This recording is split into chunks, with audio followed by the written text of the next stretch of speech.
Hello, everyone. If you could take your seats, we have the first session's keynote speech coming up.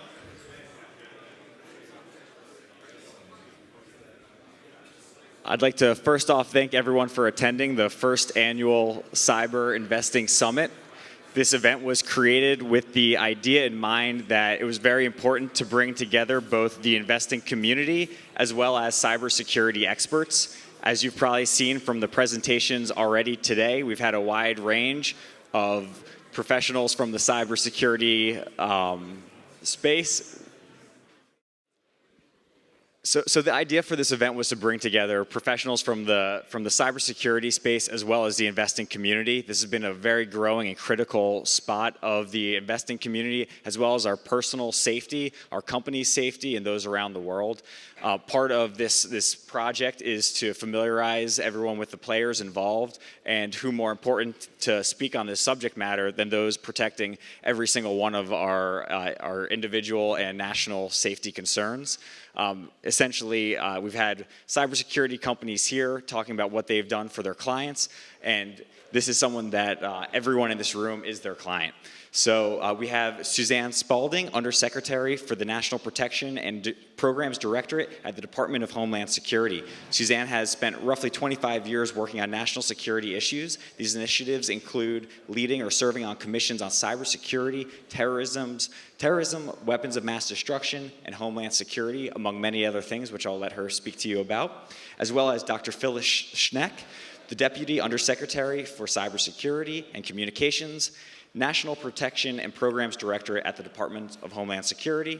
Dr. Schneck has also held key roles at McAfee Inc. and SecureWorks, to name a few, and was also the founder and CEO of Avalon Communications, a real-time security solution company, which was later acquired by SecureWorks. So without further ado, I'd like to present our two keynote speakers. Thank you very much, Andrew. I don't think I need this. I think I've got to, if this is working. And thank you to all of you for giving us some time to talk with you today, and for the important role that you are in a position to play to help to promote the kind of innovation that we need in this field, in this area of cybersecurity in particular. There are all kinds of recent events that have really driven this home, but one that I always try to use whatever opportunity I have to talk about happened last winter, 2 days before Christmas, December 23rd, when a malicious cyber attack brought down the electric grid and roughly 250,000 people lost power. And this was the first cyber attack that we've seen on critical infrastructure upon which civilian populations depend. It was very much a watershed event. It didn't happen here in the United States, it happened in Ukraine. But it could have happened here. And it was an attack against an industrial control system that is used not just in the electricity sector, but in our critical infrastructure sectors all across the country. And critical infrastructure, as those of you in this room I know understand, is not just what you think of in terms of sort of roads and bridges, but it's everything from the electric grid and the water, but it also includes nuclear facilities, chemical facilities. It includes critical manufacturing. It includes commercial facilities. So the stadiums that we go to, the shopping malls that we visit, the public venues, the movie theaters, those are part of our critical infrastructure. It is 16 different sectors, and at the National Protection and Programs Directorate at DHS, our mission is to strengthen the security and the resilience of that critical infrastructure, along with the ecosystem in which it lives. Right? So this attack on the electric grid, on that industrial control system, was something we took very seriously. The government of Ukraine invited us to come over as part of an interagency team, and we sent our cyber ninjas, as I like to call them, to look at and talk with folks there and figure out what happened and give them recommendations for rebuilding, for mitigating, and rebuilding more securely. The good news on this attack is that we know how to prevent what happened in Ukraine. It was sophisticated only in that it was pretty clearly multiple actors, and they hit three facilities within the space of about 30 minutes. But the actual techniques used were not that sophisticated. And we know how to prevent that. So we've been engaged in a multi-city campaign across the country to try to raise people's awareness about what happened here and how to make sure that they're taking some basic steps to prevent that kind of thing from happening to them. The way that as far as I know, from what I understand, they still have not fixed the underlying IT damage that was done. The folks who brought down the grid got remote access control into the system, started flipping breakers, but on their way out, in order to cover their tracks and make it harder to do the forensics and to stop them, they did damage. There was destructive malware, kill disk, and other things. And so the way they got power back up in just 6 hours is they had people who understood the physical network. They got in trucks, they drove to where the breakers were, and they manually fixed them. And I'm going to come back to this point later as we continue the conversation here about the importance of not looking at cyber and your IT networks in isolation, but taking a cyber physical risk management approach. But as I said, we know how to prevent these things. But as soon as we put all those in place, the adversary adapts, right? And will continue to adapt. And that is precisely why we were so pleased to be here today, because you need to help lead, fund, promote, drive the innovation that we need to stay ahead of, or at least keep up with, and we want to get ahead of our adversaries in cyberspace. So I'm going to let Dr. Phyllis Schneck, my brilliant cybersecurity and communications deputy, talk to you a little bit about some of the things we're doing in DHS now to try to set the stage for that. So good morning or good afternoon, and thank you for having us here. It's a real treat to be with you and at the New York Stock Exchange. The way that we address cybersecurity today, enabled by working for Undersecretary Spaulding, is the ability to be a modern government. We're here with you today, engaging with private sector, the people that are taking the time out of their world to figure out what do you invest in the future, what's the new technology. And as we've built our programs over the years and on the shoulders of those that have put those together, it's in the past few years that those programs have come together and interlocked. So I'll use a few names that you may have heard in the news, but our Einstein program, to make that very simple, it does two very big things for us to protect the US government, and one very big thing for us to engage with the private sector. First big thing is, as you know, it looks at, from an intrusion detection and prevention standpoint, what are the bad things that are trying to get in to the federal agencies, federal civilian agencies, and what are the bad places that our agencies might be calling out to and not know it? And that's done with unique government information, both classified and unclassified. Several levels, but that's what that does on the outside, like a fence. It also shows us, with the help of our privacy and civil liberties experts, and that's key for us at the department, because there's never been a harder time for many companies to say they work with the US government, and there's never been a more urgent time for us to work with everybody, public and private, to put together the right data to be adaptive against this very fast adversary. So that program also shows us all the traffic coming in and out, the net flow, the outside of the mail envelope, if you will, coming in and out of our federal agencies, and we use that to discover patterns, to do data analysis, and then are able to push that out back to you, the private sector, and use it to protect the rest of the federal government.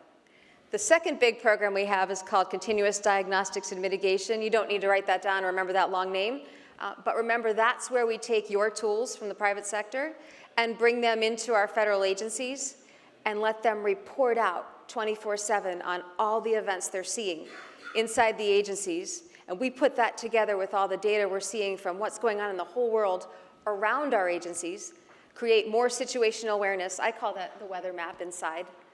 And we put that together, we can graph it visually, we can make pictures, we can look at math, and we push that out again to you, as well as to the rest of the federal government, creating, as you start to see something, say something in cyber time. So instead of seeing a weird backpack at a train station and calling somebody, one machine that has an event or thinks it might have had an event can then distribute that information at the speed of light, the same speed of light the adversary uses to get you. The third thing we're doing is on March 17th, our secretary certified our operations center. Another long acronym, National Cybersecurity and Communications Integration Center. Feel free to call that the NCIC. That's the big dark war room with the big screens, where 24/7 is manned, and we are constantly bringing in information about control systems, about places and events like the Ukraine, things that we get told to us by other federal agencies, by people in the private sector that are our partners across the sectors. That center was certified as the Center for what they call automated indicator sharing, and that is Klingon for we're now able to push out data to machines, again, with our privacy and civil liberties experts, with help from all of our partners throughout the interagency. That means the other agencies we work with, whether it's FBI or Treasury or Energy, push that data out and let you act on it. And as we do that, there's software, there's free software, people are building tools that can talk to this. So you're now getting what we can uniquely do as government, which is take classified and unclassified information, put it together in unique information in a way that's okay for us to send out, to, with Undersecretary Spaulding's help and the help of our partners, declassify a lot more. I know that's been a passion. Push that out, and machines start to get smarter because you're seeing more and more of what's happening. You can add to those indicators and send them back. There are a lot of acronyms and structure that go to this, and we can dive into that as much or as little as you want. But we're creating an ecosystem. We're going from a system that was long time based on needing vaccines. I have to have seen the disease before to fight it, to now building an immune system. I can look at something and understand that it's bad. We have, for the first time, gotten government systems past having to have a vaccine, or what they call a signature. And we've now built adaptive systems. We are buying technology, we are buying data, we're combining it with what is unique to government and pushing it back out. We have a government-wide reputation system at the Department of Homeland Security, and that means if there are machine addresses or other indicators, we can have a worldwide crowdsource help on giving them literally a credit score or a risk of being good or bad, and pushing that out to you. And in our vision, cybersecurity becomes two things. It becomes enabling the leveraging of the innovation that you're funding and building for us more and more. I come from private sector just 2.5 years ago, although time has flown. I'm very, very big on buy versus build at this point. Now that we have our data, our situational awareness, our reach to all the agencies, we want to buy and pull in the best of innovation. We also want to focus on data mining, data analysis, and data trends and be adaptive. A lot like what you do at the stock exchange when you look at different trends in stocks, a lot like what they do in the financial and the electric sector, and bring cybersecurity to a modern level from your government, increase our customer service, and bring that focus back to where we can clear the noise out and hunt for the really bad stuff, and that goes into the risk management side. So part of that, looking at, as Phyllis said, a big part of what we do is data analysis. And a big part of the companies that you're looking at, a lot of that is about data analysis. And that is a way in which we are going to get smarter and smarter at this cybersecurity. One of the things we talk a lot about, and I'm sure if you haven't talked about it today, you will, is, of course, the Internet of Things. And the expectation that by 2020, we'll have 50 billion devices connected to the internet. And most of the time when we talk about the Internet of Things, whether it's the industrial Internet of Things or the consumer Internet of Things, we think of it as simply a massive attack surface. It's a huge vulnerability that is a vector to get into all kinds of corporate and industrial networks, for example. And we do need to be very mindful of that. That's exactly what it will be if we aren't smart about it, if we don't get out ahead of that. But what I want to challenge all of the really smart people in this room, and as you're talking to smart people out there doing innovation, not just in Silicon Valley, but all across the country, is can we find a way to turn the Internet of Things into the solution, instead of just another massive problem to be addressed? When you think about one of our challenges in cybersecurity is scale. How do we achieve scale? Well, 50 billion devices is a pretty good scale, right? A lot of the particularly consumer Internet of Things, I was just out at the CES, the Consumer Electronics Show in January, and everything there is networked. Down to the little rubber duckies that we used to have in the bathtub. Those are now networked. Up to the drones and the cars and the houses and everything in between. But particularly for the smaller consumer products, they're operating very much at the margin. And so when I would go up, and I would go up to the wonderful people standing and explaining the smart house, and I would say, in the last few days that you've been here doing this, has anybody asked you about the cybersecurity of the network things that you're offering? And they would just give me a blank look, right? Not a clue. And a lot of times what I heard as I talked then further to the folks behind the networked devices is the cost. You know, we're operating at a very narrow margin. We can't afford to build in cybersecurity. I then went several weeks later to RSA, the big cybersecurity conference, and heard all this discussion about the need for data and how much more we can do with data, et cetera. I just can't help but think that there is a basis for a grand bargain here somewhere, and I want you all to figure it out. That cybersecurity providers might provide at no cost to the folks offering these wonderful networked devices. A cybersecurity solution is too strong, but right, mitigation. That in return might send them, not the government, private sector companies, pursuant to all the appropriate privacy restrictions, data about malicious activity, about folks trying to take advantage of that networked device. And again, the value of that data is potentially huge. And the ability for that amount of data to help solve the entire, make significant progress in solving our cybersecurity problem for the entire internet, I think there's tremendous potential there.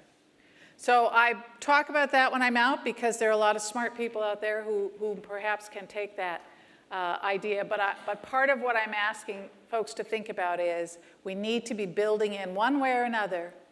We've got to be building that security in now.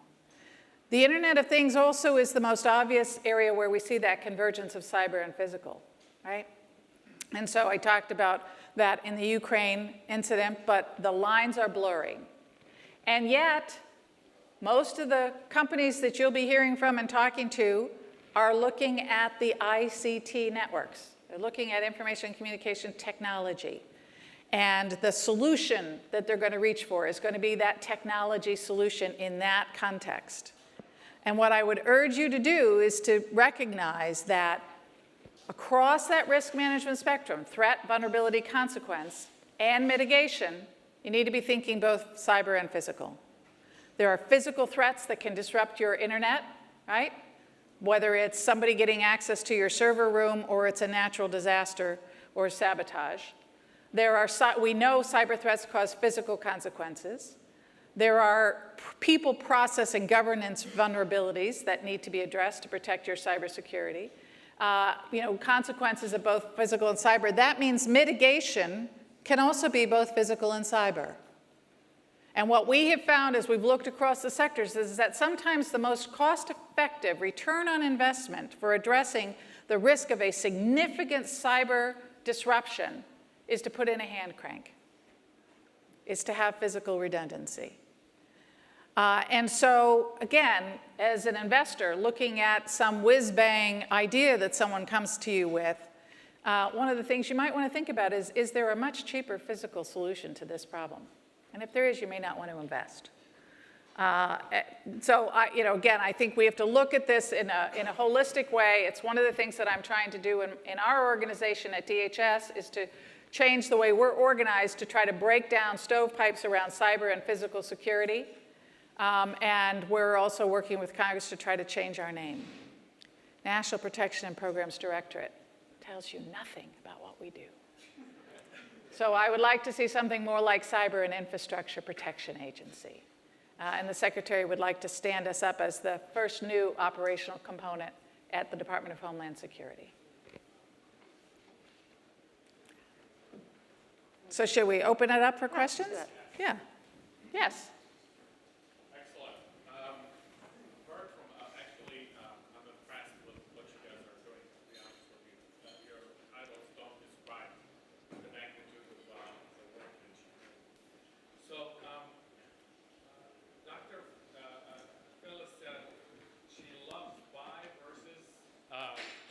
Build. Build. Awesome, awesome, awesome. Music to my ears. I'm a vendor. Love to hear that. Now, you stressed on innovation, both of you, over and over again. And here's the challenge that we have. Innovative security companies, specifically the newer ones, have a challenge to work with the government, not because they don't want to. They want to offer you the solution even for free. The challenge is there are no vehicles for us to come and work with you. We have to go through the big names.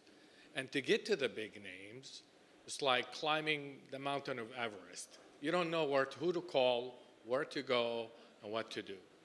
What are you planning to do to remove this red tape, and how can I work with you? I really would love to work with you, and you can take me water.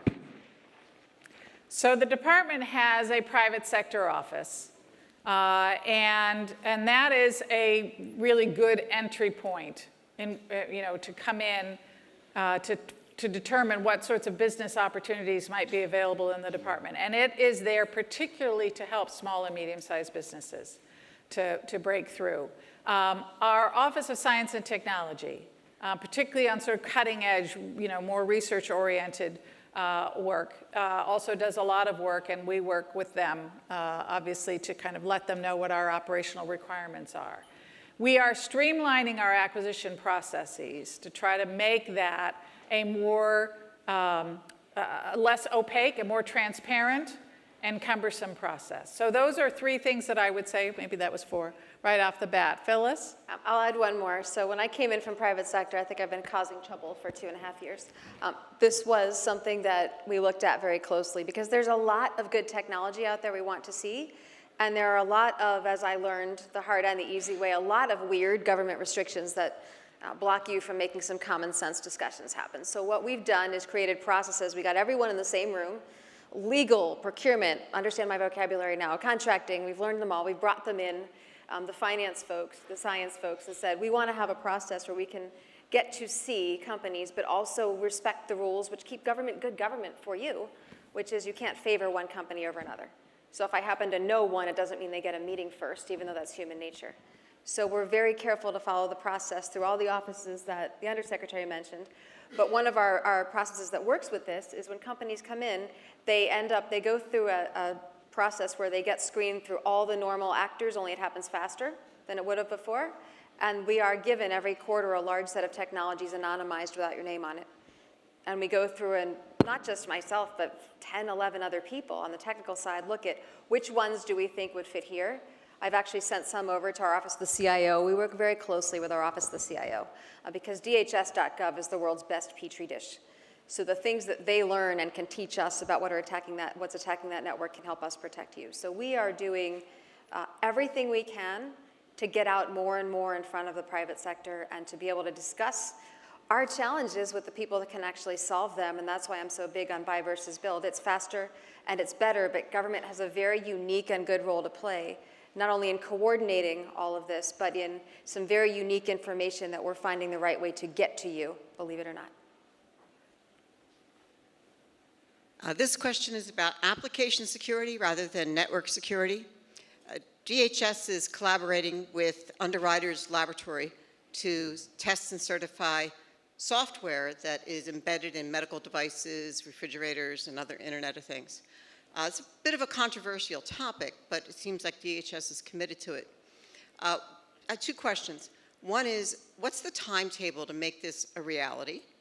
And the second thing is, what do you think the impact will be on a cyber underwriter laboratory certification? What's the impact on the application security market? Oh, wow. So you don't ask the easy questions, do you? So the first one is an effort, a very good paper was written by one of the scientists out of Science and Technology on the healthcare side and these medical devices and the worries we have, not only the concerns and not just admiring the problem, but with a set of solutions, and I can get the information on that paper to you. So that's also represents a public-private effort in writing that paper as well. We look at a lot of things with the medical devices are one sector, again, as the Undersecretary mentioned. There's water, there's transportation, there's electricity, all of which exists all over the world. So when we look at how do you protect something, to me it's How do you prevent an adversarial instruction from executing on whatever it is that you own? Whether it's your car, your thermostat, your laptop, your mobile device. So we look at that. The medical devices are one stream of that, and there's been a lot of work done over in science and technology. And we are looking at how you protect that at a broader level, the agencies in our private sector and our broader infrastructure. The impact will be, I think, on a spectrum, and it's starting now. But if you look at the underwriters laboratory effort, that's also in conjunction with our information assurance efforts. So that was looking with a lot of the research community, both NPPD, so that National Protection and Programs Directorate, because of the name I always have to repeat what it is. But that's us, your operational cyber folks, with your science and technology teams, working with a lot of the private sector to look at what would it take to not only get such a certification, but what is it that would help companies all the way through the supply chain? So that's a very, very large question. I would take it from medical devices to the whole spectrum, the whole Internet of Things. And we're working with the science and technology folks. We're working with academia all over the world, private sector, to say what are the things that help you the most. And the impact will be, I think, slow at the beginning, but it will rise as investors like yourselves start looking at where, and this gets into cyber insurance as well, where does that risk start to affect how you spend money?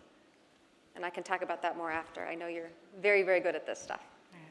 And certainly that's part of our expectation, is that it will not only encourage best practices in order to get the certification, that kind of innovation that we want to drive, but it will provide, we hope, a competitive edge. And part of what we're trying to do, Phyllis and I are out speaking all the time, as are lots of members of our team, to try to raise awareness in the general community out there about the importance of understanding the cybersecurity benefits of the products that you're buying, but also of the vendors with whom you're connecting, of the companies with which you're about to merge and join systems, et cetera, to raise that level of awareness to a point where customers and the market are more effectively driving effective cybersecurity investment. Because that's really what we need. We're out there trying to make that business case. And that's one of the reasons why about 3 years ago we did start a very robust project to try to promote a more effective and robust insurance market, particularly with regard to first-party insurance, which is really where we're lacking. And so we've been working on a project with the private sector and academia on an anonymous data repository that would be held by a third party, by the private sector, to, among other things, start to build that actuarial data that is needed. But these are, one of the things we spend a lot of time on is how do we get the market to drive better and more appropriate cybersecurity investment. And you all are key players in this. Investors are among the key groups that I always like to talk to, which is one of the reasons we decided to take the train up at the crack of dawn this morning to be here to talk with you, because I tell investors all the time, if you are not making sure that the company that you're about to invest in has good cybersecurity, you are throwing your money down a rat hole, right? Because that intellectual property that you're paying all that money for is going out the back door. So you have to help drive that. Even though when you're investing in a company that's selling you a cybersecurity solution, you, as I'm sure many of you have experienced, you cannot assume they have good cybersecurity on their corporate network. And it's true. And so you have to do that work. The other thing, the other message I would give to all of you is you are also, obviously, many of you at least, holders of data. You are companies yourself, or you are, even if you're operating as an individual, your network has a lot of valuable data.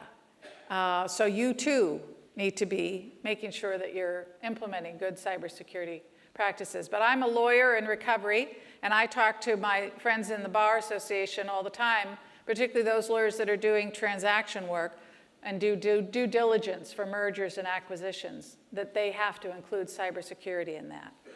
Auditors have to include cybersecurity increasingly. So these are all ways we're trying to get the market to drive better behavior and to hopefully produce a lot of customers for the companies that you're going to invest in. Hi. In the previous session, someone made the comment about taking offense, offensive hacking against adversaries. And I agree that that's not necessarily the approach that the private industry should do. But can you share a little bit on what the department's doing in terms of attribution and deterrence for, say, state-sponsored attacks against private industry? Yes, nothing.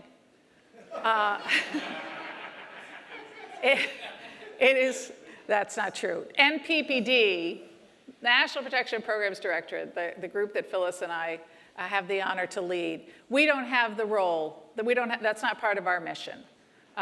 We describe ourselves as the firefighters, if you will. And so we come in and we help companies figure out what's going on in their system, kick the bad guys off, and rebuild in a more secure way going forward. And we do that for the .gov world, and we do that for private sector as well. It is really up to others, law enforcement and intelligence, to do the figure out how to attribute the attack, right? Who was that on the system? And to take action, whether it's law enforcement action or other action to, and ultimately, you know, DOD is looking at the kinds of things that they can do in their world, right?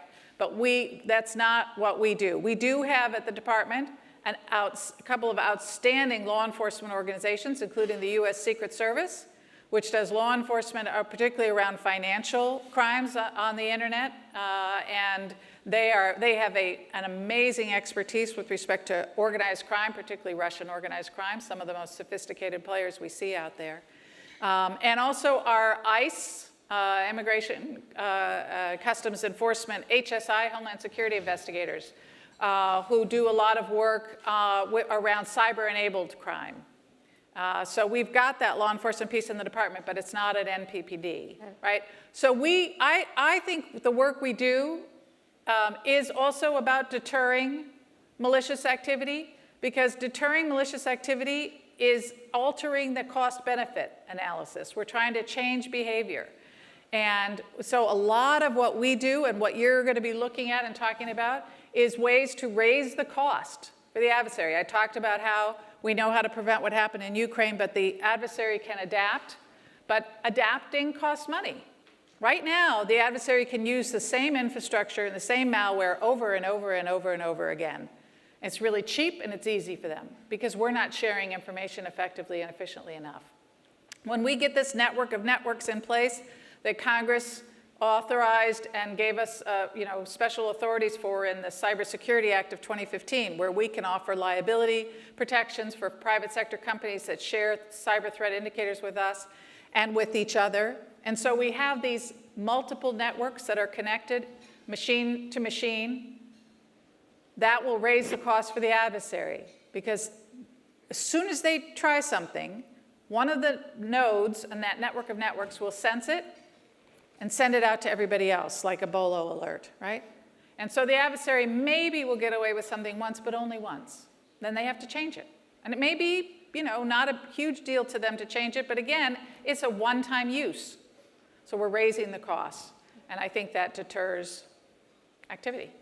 I have one piece on incident response. So we, NPPD, are not law enforcement, but very often in incident response, we work right side by side with law enforcement or the intelligence community, and that is invited in by the victim. So we don't walk in and raid jackets and steal your servers and take them out back, like in the movies. This is all the victims would call us, they would invite us, they actually have to sign something with lawyers to bring us in. I always joke that our adversary is really fast because they have plenty of money and no lawyers. Careful when I say that, but it's actually true. And we do these responses together very often as a whole of government for a big reason, and that is about 20 years ago, the going knowledge and the going wisdom was, if you think you're under attack, and this goes back to we were all in kindergarten then, the Code Red and the Melissa days, just pull the plug, it'll stop, right? Pull the plug, it can stop coming in. That's the last thing you want to do. Today, the sophisticated response keeps it plugged in, and we have two very hard jobs operationally. One is to keep the victim or the company online and not let it affect your business while you run. The second is to let it run enough so that we can see what the adversary did, is doing, and better yet, plans to do. The less we have to try to find and hunt later, the more we can get now and help you out. So it's a very choreographed concert, if you will, of a response that does often involve the whole of government because they companies, of course, want the attribution piece as well. And the FBI and Secret Service have a large part to play in that, along with Homeland Security investigations, and certainly the IC when you get into the really sophisticated stuff. So I've been looking at my watch, and I think we can maybe get you back on schedule. But I want to close with a commercial, because I know you are all out there talking to these really smart young people who are innovating all the time. And I just want to say, if you ever talk to any of them who think that working for the government might be really cool, don't laugh. We have a great mission, and we are hiring. So please send them our way. We continue our efforts to add to our ranks of the best and the brightest. And you're going to hear from one of our best and brightest shortly this afternoon, Ann Barron DiCamillo, who no longer belongs to us, who left and went into the private sector. But this is a pattern that we are getting used to and we understand is the way of the world. And so, you know, I used to work at CIA. We would take people right out of school, and 30 or 40 years later, we'd pin the retirement pin on them and thank them for their, you know, career of public service. And that's not how it works anymore. And so I've been talking to my colleagues in the private sector about making a deal. You and I, let's co-fund this pipeline of cyber talent. Let's set up a joint scholarship. And when they first come out, I'll hire them. I'll give them on-the-job training. I'll give them, you know, a couple of years of really exciting work, going after the bad guys. Then you lure them away with more money. It's inevitable, and that's fine. You'll lure them away, and they get to go work for you for a while. But once they put their kids through college, they will miss the mission, and they will come back to me. And I'm okay with that. So that's my pitch. You know, send these bright young folks our way. Thank you for what you're doing. Thank you.